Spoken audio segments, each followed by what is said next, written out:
নমস্কাৰ দৰ্শকসকল, মই বিকিৰণ বৰুৱাই আপোনালোকক ৰিচাইক্লিং আৰ্মিৰ অন্য এটা ভিডিঅ'লৈ স্বাগতম জনালোঁ। আজি আমি আলোচনা কৰিম আমি কেনেদৰে নিউজ পেপাৰ বেগ প্ৰস্তুত কৰিব পাৰোঁ। মই প্ৰথমে আপোনালোকক নতুন বৰ্ষৰ শুভকামনা জনালোঁ। আপোনালোকে নিশ্চয় এইবাৰ পিকনিক কৰিবলৈ গৈছে আৰু তাত আপোনালোকৰ বেগ প্ৰয়োজন হৈছে। সেয়েহে আমি আজি নিউজ পেপাৰ বেগ প্ৰস্তুত কৰোঁ আহক। তেনেহ'লে দেৰি নকৰি আহক ভিডিঅ'টো আৰম্ভ কৰোঁ। Let's recycle.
আশা কৰোঁ ভিডিঅ'টো ভাল পালে। যদি ভাল পালে লাইক কৰিব, শ্বেয়াৰ কৰিব আৰু যদি নতুন ছাবস্ক্ৰাইব কৰিবলৈ নেপাহৰিব। লগতে আপোনালোকে নিউ ইয়েৰ কেনেধৰণে পালন কৰিলে তাৰ অকণমান বিৱৰণ ডেছক্ৰিপশ্যনত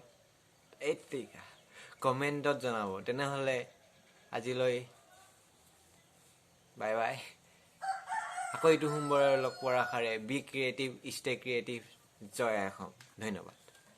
It's my only solution.